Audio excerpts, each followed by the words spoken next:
ಎರಡನೇ ದಿನದ ನವರಾತ್ರಿ ಹಬ್ಬದ ಶುಭಾಶಯಗಳು. ನಮಸ್ತೆ ಎಲ್ರಿಗೂ. ಎಲ್ಲರೂ ಹೇಗಿದ್ದೀರಾ? ನಾನು ಕೂಡ ಚೆನ್ನಾಗೇ ಇದ್ದೀನಿ. ನಾನಿವತ್ತು ನವರಾತ್ರಿ ಎರಡನೇ ದಿನದ ಪೂಜೆ ಮಾಡ್ತಾ ಇದ್ದೀನಿ. ಅಂದರೆ ಮನೇಲಿ ಪೂಜೆ ಮಾಡಿ ಆಮೇಲೆ ಬನ್ನಿ ಮರಕ್ಕೂ ಕೂಡ ಹೋಗಿ ಪೂಜೆ ಮಾಡ್ತೀನಿ. ಹಾಗೆ ನಿನ್ನೆ ಮೊದಲನೇ ದಿನದ ಪೂಜೆ ಬ್ಲಾಗ್ನ ಅಪ್ಲೋಡ್ ಮಾಡಿದ್ದೀನಿ. ಒಂದು ಸರಿ ಚೆಕ್ ಮಾಡಿ. ಇವತ್ತು ಕೂಡ ಹೇಗೆಲ್ಲ ಪೂಜೆ ಮಾಡಿದೆ ಅನ್ನೋದನ್ನು ತೋರಿಸ್ಕೊಡ್ತಾ ಇದ್ದೀನಿ. ವಿಡಿಯೋನ ಎಲ್ಲೂ ಸ್ಕಿಪ್ ಮಾಡಿದೆ, ಫುಲ್ ವಿಡಿಯೋನ ನೋಡಿ. ನಿಮಗೆ ಇಷ್ಟ ಆದರೆ ಲೈಕ್ ಮತ್ತು ಸಬ್ಸ್ಕ್ರೈಬ್ ಮಾಡಿ. ಇವತ್ತು ನವರಾತ್ರಿಯ ಎರಡನೇ ದಿನ. ಇವತ್ತು ನಾವು ತಾಯಿ ಬ್ರಹ್ಮಚಾರಿಣಿಯನ್ನು ಪೂಜಿಸ್ತೀವಿ. ಇವರು ತಪಸ್ಸಿನ ದೇವಿ, ಧೈರ್ಯ ಮತ್ತು ಶಕ್ತಿಯ ಪ್ರತೀಕ ಅಂತಲೇ ಹೇಳ್ತಾರೆ. ಹಾಗೆ ಇವತ್ತು ಬಣ್ಣ ಕೆಂಪು. ನಾನು ಕೂಡ ಇವತ್ತು ರೆಡ್ ಕಲರ್ ಸ್ಯಾರಿನ ಹಾಕ್ಕೊಂಡಿದ್ದೀನಿ. ದೇವ್ರ ಪೂಜೆನೆಲ್ಲ ಮುಗಿಸಿದ ನಂತರ ನಾನು ಇವಾಗ ಬನ್ನಿ ಮರಕ್ಕೂ ಕೂಡ ಹೋಗಬೇಕು. ಸೊ ಅದಕ್ಕೋಸ್ಕರ ನಾನು ಬೇಗನೆ ಮನೆಯಲ್ಲೂ ಮಂಗಳಾರತಿನ ಮಾಡ್ಕೋತಾ ಇದ್ದೀನಿ. ಮೊದಲಿಗೆ ನಾನು ಇಲ್ಲಿ ಕರ್ಪೂರದ ಆರತಿನ ಮಾಡಿಕೊಂಡು ಆಮೇಲೆ ನಾನು ಧೂಪನೂ ಕೂಡ ಹಾಕ್ತೀನಿ. ಅದಾದಮೇಲೆ ನಾನು ಊದಿನ ಕಡ್ಡಿ ಅಂದರೆ ಅಗರಬತ್ತಿನೂ ಕೂಡ ಬೆಳಗಿ ಪೂಜೆನ ಕಂಪ್ಲೀಟ್ ಮಾಡ್ಕೋತೀನಿ. ಯಾಕಂದರೆ ಇವತ್ತಿನ ಎರಡನೇ ದಿನದ ಪೂಜೆಯಲ್ಲಿ ನಾವು ಈ ದೇವಿಯನ್ನು ಪ್ರಾರ್ಥನೆ ಮಾಡಬೇಕು. ಸೊ ಇದು ಪಾರ್ವತಿಯ ಪ್ರತೀಕ ಅಂತಲೂ ಕೂಡ ಹೇಳ್ತಾರೆ. ಸೊ ಧೂಪ ಎಲ್ಲ ಹಚ್ಚಿದಾದ್ಮೇಲೆ ಪೂಜೆನ ಮುಗಿಸ್ದೆ.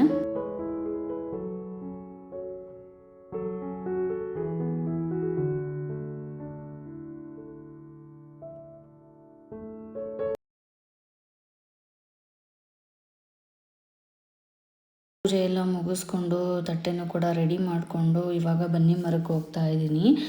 ಇವಾಗ ಟೈಮ್ ಬಂದ್ಬಿಟ್ಟು 4:15 ಆಗಿದೆ. ಅದಕ್ಕೂ ಬೇಗನೆ ಎದ್ದು ಎಲ್ಲ ಕೆಲಸನ ಮುಗಿಸಿ ಪೂಜೆ ಮಾಡಬೇಕಲ್ವ, ಹಾಗಾಗಿ ಬೇಗನೆ ಎದ್ದಿದ್ದೆ. ಇನ್ನು ಬ್ರಾಹ್ಮಿ ಮುಹೂರ್ತದಲ್ಲಿ ಬನ್ನಿ ಮರಕ್ಕೆ ಪೂಜೆ ಮಾಡೋದ್ರಿಂದ ತುಂಬ ಒಳ್ಳೆಯದು. ಸೂರ್ಯ ಹುಟ್ಟೋಕ್ಕಿಂತ ಮುಂಚೆನೇ ನಾವು ಪೂಜೆನ ಮಾಡಿದ್ರೆ ಇಷ್ಟಾರ್ಥ ಸಿದ್ಧಿ ಆಗುತ್ತೆ ಅಂತ ಹೇಳ್ತಾರೆ. ನಾನು ಚಿಕ್ಕವಳಿದ್ದಾಗಿಂದನೂ ಇದನ್ನೇ ಮಾಡ್ತಾ ಇರೋದು. ಇನ್ನು ನಾನು ಹೋಗೋಷ್ಟೊತ್ತಿಗೆ ಸ್ವಲ್ಪ ಜನ ಪೂಜೆ ಮಾಡ್ತಾಯಿದ್ರು. ಆಂಟಿ ಮಾಡ್ತಾ ಇರೋದ್ರಿಂದ ಸೊ ವೆಯ್ಟ್ ಮಾಡಿ ಆಮೇಲೆ ನಾನು ಕೂಡ ಪೂಜೆನ ಶುರು ಮಾಡಿಕೊಂಡೆ. ಇವತ್ತು ನವರಾತ್ರಿ ಎರಡನೇ ದಿನ ಅಲ್ವಾ. ಸೊ ನಾವಿವತ್ತು ತಾಯಿ ಬ್ರಹ್ಮಚಾರಿಣಿಯನ್ನು ಪೂಜಿಸ್ತೀವಿ ಅಂತ ಹೇಳಿದ್ದೀನಿ. ಸೊ ಇವರು ತಪಸ್ಸಿನ ದೇವಿ, ಧೈರ್ಯ ಮತ್ತು ಶಕ್ತಿಯ ಪ್ರತೀಕ ಅಂತಲೇ ಹೇಳ್ಬೋದು. ಬ್ರಹ್ಮಚಾರಿಣಿ ಎಂಬುದು ತಪಸ್ಸು ಮಾಡುತ್ತಿರುವ ದೇವಿಯ ರೂಪ. ಇವರು ಹಿಮವಂತನ ಪುತ್ರಿ ಪಾರ್ವತಿ ದೇವಿ. ಇವರು ಶಿವನನ್ನು ಪತಿಯಾಗಿ ಪಡೆಯಲು ಸಾವಿರಾರು ವರ್ಷಗಳ ತಪಸ್ಸು ಮಾಡಿರ್ತಾರೆ. ಸೊ ಅವರ ಈ ರೂಪ ಭಕ್ತರಲ್ಲಿ ತ್ಯಾಗ, ಧೈರ್ಯ ಮತ್ತು ಶುದ್ಧ ಭಕ್ತಿಯ ಪ್ರೇರಣೆ ಆಗುತ್ತೆ. ಇವಾಗ ಬನ್ನಿ ಮರಕ್ಕೆ ನೀರು ಹಾಕಿ ಕುಂಕುಮ, ಅರಿಶಿನ, ವಿಭೂತಿ ಎಲ್ಲದನ್ನು ಹಚ್ಚಿ ಹೂ ಹಾಕಿ ಪೂಜೆನ ಮಾಡ್ತಾಯಿದ್ದೀನಿ. ಹಾಗೆ ಪ್ರಸಾದನೂ ಕೂಡ ಅಂದರೆ ನೈವೇದ್ಯನೂ ಕೂಡ ಮಾಡ್ಕೊಂಡಿದ್ದೀನಿ. ಇವತ್ತು ಈ ದೇವಿಗೆ ಸೇವಂತಿಗೆ ಹೂವು ಪ್ರಿಯವಾದದ್ದು ಅಂತ ಹೇಳ್ಬೋದು. ಸೊ ಸೇವಂತಿಗೆ ಹೂವಿಂದನೇ ಇವತ್ತು ದೇವರಿಗೆ ಪೂಜೆನ ಮಾಡ್ತಾಯಿದ್ದೀನಿ. ಹಾಗೆ ಇವತ್ತು ನೈವೇದ್ಯನ ಇದಕ್ಕೆ ಸಕ್ಕರೆಯಿಂದ ಮಾಡಿರ್ತಕ್ಕಂಥ ನೈವೇದ್ಯನ ಇಡಬೇಕು, ಅಥವಾ ಸಕ್ಕರೆ ಮತ್ತು ಪುಟಾಣಿನೂ ಕೂಡ ಇಡ್ಬೋದು. ನಾನಿಲ್ಲಿ ಸಕ್ಕರೆ ಮತ್ತು ಪುಟಾಣಿನ ನೈವೇದ್ಯವಾಗಿ ಮಾಡಿದ್ದೀನಿ. ಕಂಕಣ ಮತ್ತು ಅಂಗ್ನೂಲನ್ನು ಕೂಡ ನಾವು ಹಾಕ್ಕೊಂಡು ಬನ್ನಿ ಮರಕ್ಕೂ ಕೂಡ ಹಾಕಬೇಕು.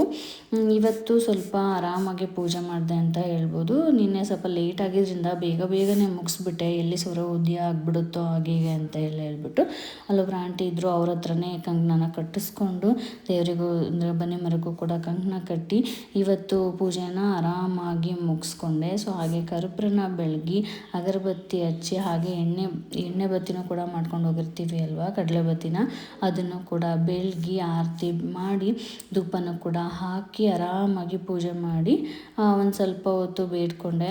ಸೊ ಆರಾಮಾಗಿ ಅಲ್ಲೇ ಒಂದು ಸ್ವಲ್ಪ ಹೊತ್ತು ನಿಂತ್ಕೊಂಡು ಪೂಜೆ ಬೇರೆಯವ್ರು ಮಾಡೋದನ್ನು ಕೂಡ ನೋಡ್ತಾ ಇದ್ರೆ ಮನಸ್ಸಿಗೆ ನೆಮ್ಮದಿ ಅನಿಸುತ್ತೆ. ನಾವು ಪೂಜೆ ಹಿಡಿಯೋದೇ ಮಾಡಲಿಕ್ಕೆ ಅಲ್ವಾ. ಸೊ ಹಾಗಾಗಿ ತುಂಬ ಅವಸರ ಮಾಡಬೇಡಿ.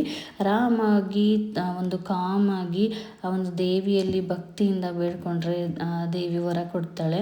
ಸೊ ಇನ್ನು ಬನ್ನಿ ಮರದಲ್ಲಿ ನಾನು ಹೇಳಿರೋ ಹಾಗೆ ದೇವಿ ನೆಲೆಸಿರ್ತಾಳೆ. ಸೊ ನಮ್ಮ ಇಷ್ಟಾರ್ಥಗಳನ್ನು ನೆರವೇರಿಸ್ತಾರೆ ಬನ್ನಿ ಮಕ್ಕಳಮ್ಮ ಅಂತ ಹೇಳ್ಬಿಟ್ಟು ನಾವು ಪೂಜೆನ ಮಾಡ್ತೀವಿ.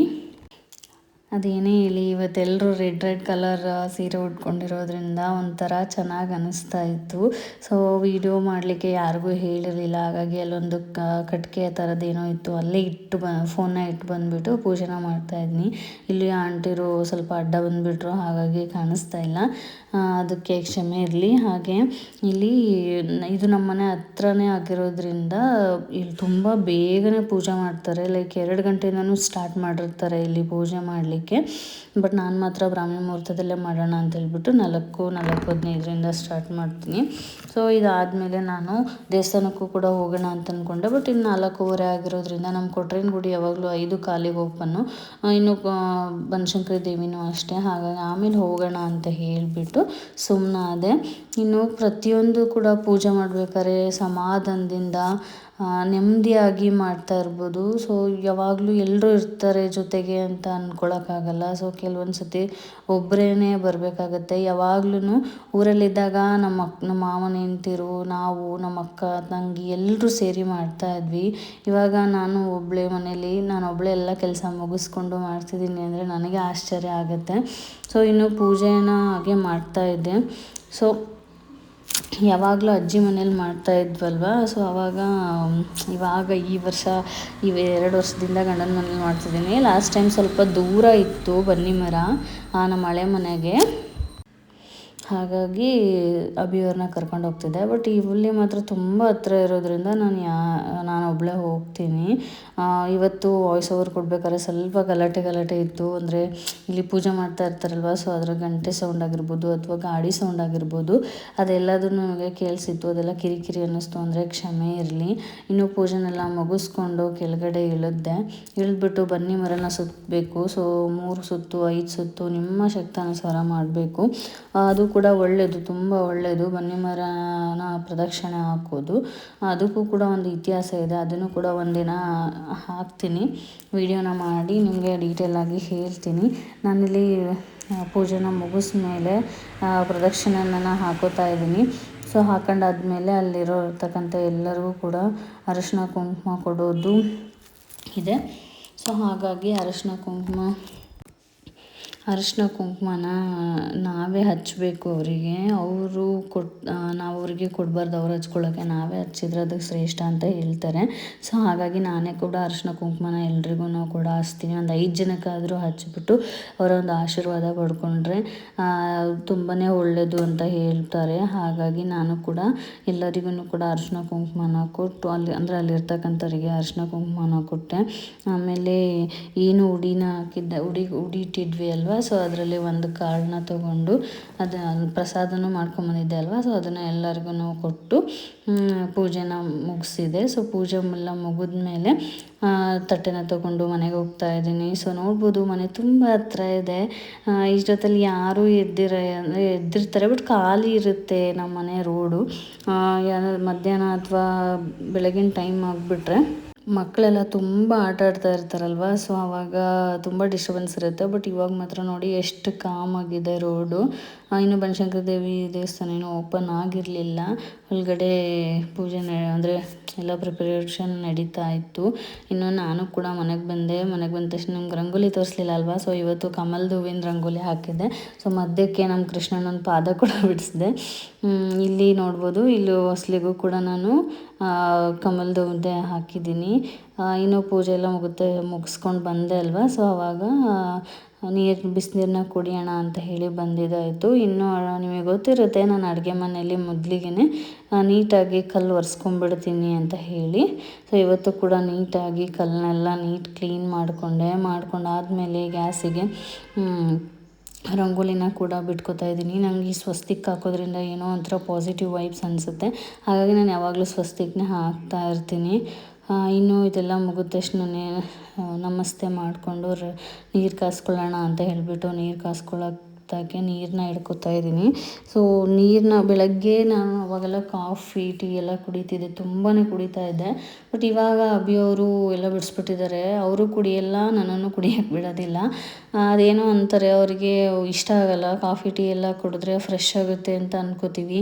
ಬಟ್ ಸ್ವಲ್ಪ ದಿನ ಆದ ತಕ್ಷಣವೇ ಒಂಥರ ಮಬ್ಬಾಗ್ಬಿಡ್ತೀವಿ. ಅದಕ್ಕೋಸ್ಕರ ಅಭಿಯವರು ಬಿಡಿಸ್ಬಿಟ್ಟಿದ್ದಾರೆ. ಅದಕ್ಕೆ ನಾನು ಯಾವಾಗಲೂ ಈಗ 1 ಕಪ್ ಬಿಸಿನೀರನ್ನ ಕುಡಿದ್ಬಿಡ್ತೀನಿ. ಆರಾಮಾಗಿ ನಮ್ಮ ಡೈಜೆಷನ್ಗೂ ಕೂಡ ಹೆಲ್ಪ್ ಆಗುತ್ತೆ. ಹಾಗೆ ನಮ್ಮ ಒಂದು ಇಮ್ಯುನಿಟಿ ಪವರ್ ಕೂಡ ಒಂಥರ ಚೆನ್ನಾಗಿ ಅನಿಸುತ್ತೆ. ಅದಾದ ತಕ್ಷಣ ಕೆಲವೊಂದು ಫೋಟೋಸ್ ಅದನ್ನ ತೊಗೊಂಡೆ. ಯಾಕಂದರೆ ರೆಡ್ ಕಲರ್ ಸ್ಯಾರಿ ಉಟ್ಟಿದ್ದೆ ಅಲ್ವಾ, ಹಾಗಾಗಿ ಹೇಗೆ ಕಾಣ್ತಿದ್ದೀನಿ ಅಂತ ಹೇಳಿ. ಅದಾದಮೇಲೆ ನಮ್ಮ ಮನೆಯಲ್ಲಿ ಮೇನ್ ಬಾಗಿಲಿಂದ ಸ್ವಲ್ಪ ವರಾಂಡ ಇದೆ. ಅಲ್ಲಿ ನಾವು ಒಂದು ಟೇಬಲ್ಲು ಮತ್ತು ಒಂದು ಆರಾಮ್ ಚೇರ್ನ ಹಾಕ್ಕೊಂಡಿದ್ದೀವಿ. ಅಂದರೆ ಶಾಪಲ್ಲಿ ಅಂದರೆ ಎಕ್ಸ್ಟ್ರಾ ಇರೋವಂಥ ಒಂದು ಟೇಬಲು ಚೇರ್ನ ಮನೆಯಲ್ಲೇ ಹಾಕ್ಕೊಂಡಿದ್ದೀವಿ. ಅದೊಂಥರ ನನಗೆ ಸ್ಟಡಿ ಟೇಬಲ್ ಥರ ಅನಿಸುತ್ತೆ. ಸೊ ಅಲ್ಲಿ ಕುತ್ಕೊಂಡು ಆರಾಮಾಗಿ ನೀರನ್ನ ಕುಡಿತಾ ಇರ್ತೀನಿ. ನೆಕ್ಸ್ಟು ತಿಂಡಿ ಏನು ಮಾಡಲಿ ಅಂತ ಯೋಚನೆ ಮಾಡ್ತಾ ಕೂತ್ಕೊಂಡು ನೀರನ್ನ ಕುಡ್ದಿದ್ದಾಯಿತು. ಸೊ ಇದಾದಮೇಲೆ ಇನ್ನೂ ದೇವಸ್ಥಾನಕ್ಕೂ ಕೂಡ ಹೋಗಬೇಕಲ್ವ, ಹಾಗಾಗಿ ಅಭಿಯವ್ರಿಗೆ ವೆಯ್ಟ್ ಮಾಡ್ತಾಯಿದ್ದೀನಿ. ಬಟ್ ಅವ್ರಿಗೆ ಸ್ವಲ್ಪ ಹುಷಾರಿಲ್ಲದೆ ಇರೋದ್ರಿಂದ ಸೊ ಇನ್ನೂ ಸ್ವಲ್ಪ ಹೊತ್ತು ಕಾದೆ ಅಭಿಯವರು ಬರ್ತಾರೇನೋ ಅಂತ. ಅವ್ರಿಗೆ ಸಖತ್ತು ಜ್ವರ ಬಂದಿರೋದ್ರಿಂದ ಬರಲ್ಲ ಅಂದರು. ನಾನೇ ಫಸ್ಟು ಬನಶಂಕರಿ ಗುಡಿಗೆ ಹೋದೆ. ಸೊ ಬನಶಂಕರಮ್ಮನ ಗುಡಿಗೆ ಹೋಗಿ ದೇವ್ರ ದರ್ಶನ ಮುಗಿಸ್ಕೊಂಡು ಇನ್ನು ಅಲಂಕಾರನ ಮಧ್ಯಾಹ್ನಕ್ಕಿಂತ ಸ್ಟಾರ್ಟ್ ಮಾಡ್ತಾರೆ. ಅದು ಸಂಜೆ ಬ್ಲಾಗಲ್ಲಿ ಒಂದು ಮಿನಿ ಬ್ಲಾಗಲ್ಲಿ ಅಪ್ಲೋಡ್ ಮಾಡ್ತೀನಿ ನೋಡಿ. ಇನ್ನು ಅಲ್ಲಿಂದ ಕೊಟ್ರೇನ ಮಠಕ್ಕೆ ಬಂದೆ. ಸೊ ನಡ್ಕೊಂಡು ಮೆಲ್ಲಕ್ಕೆ ವಾಕಿಂಗು ಆದಂಗೆ ಆಗುತ್ತೆ ಅಂತ ಹೇಳ್ಬಿಟ್ಟು ಬಂದಿದ್ದಾಯಿತು. ಸೊ ಗುಡಿಗೆ ಬಂದ ತಕ್ಷಣವೇ ದೇವ್ರ ದರ್ಶನ ಎಲ್ಲ ಚೆನ್ನಾಗಾಯಿತು. ತುಂಬ ಚೆನ್ನಾಗಿ ಅಲಂಕಾರನೂ ಕೂಡ ಮಾಡಿದರು. ಆಮೇಲೆ ಸ್ವಲ್ಪ ಜನನೂ ಇರಲಿಲ್ಲ, ಖಾಲಿ ಇತ್ತು ಮಠ. 7:30 ಹಂಗೆ ಆಗಿಬಿಟ್ಟಿತ್ತು. ಸೊ ಇಲ್ಲೂ ಕೂಡ ತನ್ವಿ ಇದ್ಲು. ಅವಳ ಹತ್ರನೂ 1-2 ನಿಮಿಷ ಮಾತಾಡಿ ಅವಳದು 1-2 ಕ್ಲಿಪ್ನ ತೊಗೊಂಡೆ. ಸೊ ಮಾತಾಡಿಸ್ಕೊಂಡು ದೇವ್ರ ದರ್ಶನ ಮಾಡಿಕೊಂಡು ಕೊಟ್ರೇನ ಹತ್ರ ಆಶೀರ್ವಾದನ ಕೂಡ ತೊಗೊಂಡು ಅಲ್ಲಿಂದ ಪಕ್ಕಕ್ಕೆ ಹೋಗ್ಬೇಕು, ಅಂದರೆ ಚೌಡಮ್ಮನ ನೋಡೋಣ ಅಂತೇಳಿ ಹೊರಟೆ. ಸೊ ನೋಡ್ಬೋದು ನೀವು ಎಷ್ಟು ದಿನಾಲೂ ಇದೇ ಥರನೇ ಅಲಂಕಾರ ಮಾಡಿರ್ತಾರೆ ನಮ್ಮ ಕೊಟ್ರೇಂಗೆ. ಸೊ ಈ ಥರ ದೇವ್ರನ್ನೆಲ್ಲ ನೋಡಿಕೊಂಡು ಒಂಥರ ಸಮಾಧಾನ. ನಂಗೆ ಏನು ಅನಿಸುತ್ತೋ ಅದನ್ನು 1-2 ನಿಮಿಷ ಮನಸ್ಸಲ್ಲಿ ಹೇಳ್ಕೊಂಡು ಮುಂದಕ್ಕೆ ಹೋಗ್ತೀನಿ. ಅದಾದಮೇಲೆ ಪಕ್ಕಕ್ಕೆ ಚೌಡೇಶ್ವರಿ ದೇವಸ್ಥಾನಕ್ಕೆ ಬಂದೆ. ಸೊ ಯಾವ ರೀತಿ ಅಲಂಕಾರ ಮಾಡಿರ್ಬೋದು ಅಂತ ಹೇಳಿಬಿಟ್ಟು ಹೋದೆ. ಸೊ ನೋಡ್ಬೋದು ನೀವು ಈ ದೇವಸ್ಥಾನವೂ ಕೂಡ ಖಾಲಿನೇ ಇತ್ತು. ಯಾಕಂದರೆ ಬೆಳಗ್ಗೆ ಎಲ್ಲರೂ ಬಂದು ಹೋಗ್ಬಿಟ್ಟಿರ್ತಾರೆ. ನಾನು ಹೋಗೋಷ್ಟೊತ್ತಿಗೆ ಆಲ್ರೆಡಿ 7:30 ಹಂಗೆ ಆಗಿಬಿಟ್ಟಿತ್ತು. ಸೊ ಹೋಗಿ ನೋಡ್ತಾ ಇದ್ದೀನಿ ಇವತ್ತು ಎಷ್ಟು ಚೆನ್ನಾಗಿ ಬಾಳೆಹಣ್ಣಿಂದ ಅಲಂಕಾರ ಮಾಡಿದರು. ಒಂಥರ ಚೆನ್ನಾಗಿ ಕಾಣಿಸ್ತಿತ್ತು ಯುನೀಕಾಗಿ. ಎಷ್ಟು ಅಂದರೆ ಎಲ್ಲ ಒಂದೇ ಥರ ಬಾಳೆಹಣ್ಣಿಂದ ಅಲಂಕಾರ ಮಾಡಿದರು. ಸೊ ಪ್ರತಿ ಸತಿನೂ ಒಂದೊಂದು ಥರ ಅಲಂಕಾರ ಮಾಡ್ತಾರೆ. ಇನ್ನು ಅದನ್ನು ಕ್ಯೂರಿಯಾಸಿಟಿ ಇರುತ್ತೆ, ನಾಳೆ ಯಾವ ಅಲಂಕಾರ ಮಾಡ್ತಾರಪ್ಪ ಅಂತೆಲ್ಲ ಹೇಳಿ. ಅದಾದಮೇಲೆ ಪ್ರಸಾದ ಇತ್ತು, ತಿಂದ್ಬಿಟ್ಟು ಮನೆಗೆ ಬಂದೆ. ಇದಾಗಿತ್ತು ಇವತ್ತಿನ ದಿನ. ಮತ್ತೆ ಸಿಗ್ತೀನಿ ಇನ್ನೊಂದು ವಿಡಿಯೋದೊಂದಿಗೆ. ಧನ್ಯವಾದಗಳು. ನಿಮಗೆ ಈ ವಿಡಿಯೋ ಇಷ್ಟ ಆದರೆ ಲೈಕ್ ಮಾಡಿ, ಸಬ್ಸ್ಕ್ರೈಬ್ ಮಾಡಿ.